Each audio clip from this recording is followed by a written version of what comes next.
Hi everyone, Fubzy here. Welcome back to World of Tanks and my map tactics series, which so far has received a lot of great feedback, so thanks for that. I'm pleased that I'm doing something which is helping people out, that you're enjoying, and that's getting me some good feedback. I plan to continue this, and I'm also going to do something in this one that was requested, and that is to reinstate the grid lines. Some of you were saying you were missing the grid lines, so we'll pop those back in, and we'll see if that's any better for you. Maybe perhaps helps you learn things by remembering the coordinates. I don't know. So anyway, today we're going to cover Fiery Salient, and Fiery Salient, for those of you that know this, is the same as Prokhorovka. It's just got a slightly different graphical detail to it. The same as Himmelsdorf and Winter Himmelsdorf. All they do is put a bit of snow on the floor and hey presto, new map. But hey, it works, so if it's stupid and it works, it ain't stupid, or so Jingles says. So let's get straight into this one. What you will see a lot in this game is people tend to camp in this area and in this area. You also do get a big battle on the hill and quite a decent battle in there. Don't go and camp in here, don't go and camp in there unless you're in a TD, and even so, you know, there's better positions out there, so hopefully this is going to be helpful to you. Let's start from the red base then down here. If you are in artillery, first of all, like me, you're a scumbag. Secondly, you want to be going here or you want to be going over here. I tend to like this position better. There's lots of bushes there, so you can fire and move forward into a different bush. Somebody tries to counter arty you, you know, there's lots of cover there. You get some good firing angles. You can hit the hill from there. You're quite accurate because you're not too far away. You can get good shots into here, and you can also, when they do camp over here, you've got straight lines of fire onto them. You know, there's not really much for them to hide behind there. And the only accuracy problem is the length of the shot, because obviously the further away it is, the less accurate you're going to be. Now, if you are in a TD, you have a choice really of a couple of locations that I like. One is to come in there, and this gives you firing onto anything that's spotted coming across here, also up onto the hill, and anything that's silly enough to get itself spotted above that ridge line, then you can also pop shots in there. The other good shot location that I like is using these bushes down the side of the road, mainly because as your team advances, you can do so yourself through the bushes, and end up in a nice little forward position for yourself there. And round about there is where I would start. Let your spotters get some information for you, and then go from there. If you're in a medium tank, now there's a couple of ways to play this. If you're in, say, a Cromwell B or Cromwell, something quite quick, you could play as a spotter. If you're in something a bit slower, say a T54 like I'm playing at the minute, then you can play again a bit differently. You could go and play in the bushes with the camouflage and get some decent shots in, supporting your TDs, and then moving up later on as the game allows. I wouldn't necessarily recommend going up on the hill. Maybe if you're in a T26E4, as long as you've got somebody that doesn't know about that weak spot on the top of your turret, then you could perhaps get away with going up on the hill, but not my favourite location for medium tanks. If you're not going to be supporting your TDs and your spotters down the one line there, the 1-2 line, what I would do is I would go and play this middle ridge, and particularly if you're in something quick, because you can zigzag around on there and you can do a lot of good spots, even if you're in something nice and quick from the start. And this applies equally to light tanks. You can get a lot of good spots early on by just zooming straight up across the train tracks and then falling back, and the houses here give you a lot of good cover, and you can fall back across, and then once you've got a bit of information, then you can go and play this middle line. This whole area here, there's not a lot of cover there. There's a good ridge, there's a couple of rocks, but you can dart just up enough that you can see over the top of it and then quickly back down again and get lots of information for your team. Difficult to get shots away quickly unless you're lucky enough to snap onto them with auto aim. Light tanks, again, You know, you could play this middle ridge. There are some good bushes down this side. I feel really that this side gets the better spotting bushes,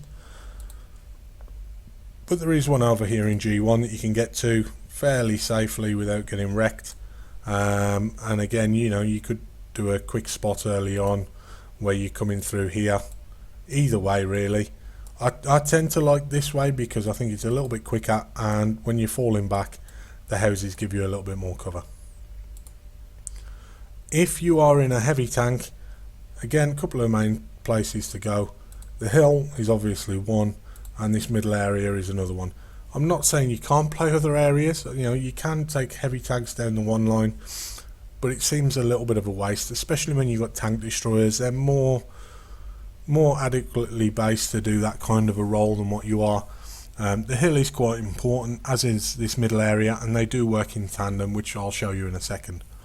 So from the red side, that's what I would kind of recommend, unless you're experienced on this map and with your tank, and you know you're comfortable going into other positions. Let's swap onto the greens then. And for artillery with those, I feel with this one you can kind of go either side of the railway line. If you do it on this side, you do tend to get spotted more from the hill than you will there. So this is a lot safer on that side than what this one certainly is. And both of these again can support the hill, can attack this middle area, can counter battery, and can hit everything that decides that it wants to come and have a barbecue over there. Another good spot is down here, but again, you know, you're kind of making, that's long range shots, that's long range, that's long range, whereas if you're doing it from these ones, that's shorter, but that one's still quite long, and just managing that distance helps you with your accuracy. For tank destroyers, again, a couple of decent locations. You can work your way into the bushes over here, use a bit of camouflage and support your spotters and stop anything from pushing on you. Again, just on there, supporting fire up onto the hill or onto anything that comes over this ridge.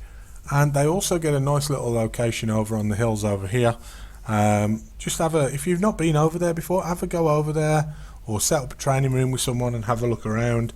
There are some nice little ridges and things that you can use to get yourself a good shot over there.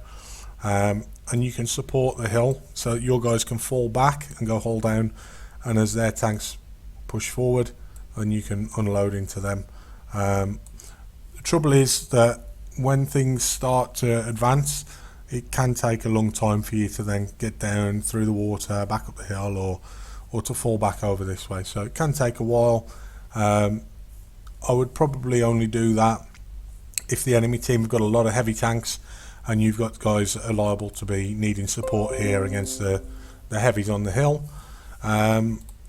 Moving on to medium tanks, again, much the same. You could go and play over here, although it's not necessarily the most important location for you. Using this ridge line again, I feel is by far the most important for mediums.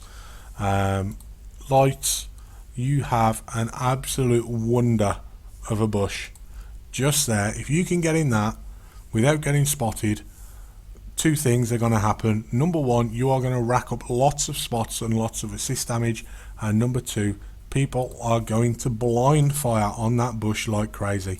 So it's about holding your nerve, or if you think that they, you know, maybe they score a hit on you and you think that they're going to fire again because they've not seen the dust kick up from the blind firing, then it's about knowing when to get the hell out of there. But that is a really, really OP bush on this map. Again, you can do a quick spot from base by coming, is that going to work now or not? By coming down and around and back, or the other way. You can also, and again, you could do this, I suppose, if you're in a quick medium. You can get up there, you can race along here. It needs to be something that's quick, and as you come up, there's a little dip just here.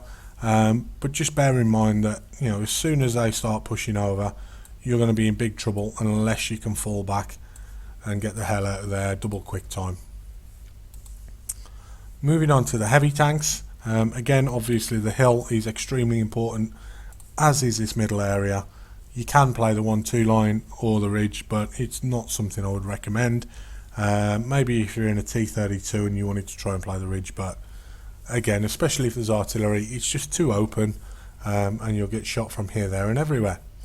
Now, one really key thing that I wanted to oh, it's that one, isn't it? One really key thing that I wanted to just highlight on this is that this area here and this area here, they have to work in tandem. If you're going to have any chance of winning, what you really need is, if you're in the middle, you need to be getting shots up onto the hill, and vice versa. If you're on this side, you need to be getting shots up onto the hill there. You have some great side shots, you have some great angles, you need to do it at the same time as trying to push your own side and keep those guys lit up, because these will do the same in return. Your heavies that are trying to push from here this way, they will be putting shots down into these guys, and your heavies that are here will be trying to put shots over into there. So it's not only about trying to play your own little line there, you do have to support one another very well. And generally, whichever team supports each other the best will win, because these two areas, although they're separate, it's almost like they become one big area with two separate little battles into them. So I hope you've enjoyed that, guys. I really enjoy doing those map tactics for you. I've put the grids back on as requested. Let's have a look and see what map we will be doing next as we go down. Fisherman's Bay, lovely. Right, we will talk about that one in great detail when we come to it, because I hate it. But other than that, guys, for now, take care. Feel free to share my channel, send people my way. I hope you've enjoyed this video, and until next time, Fubzy signing off. Take care, bye bye.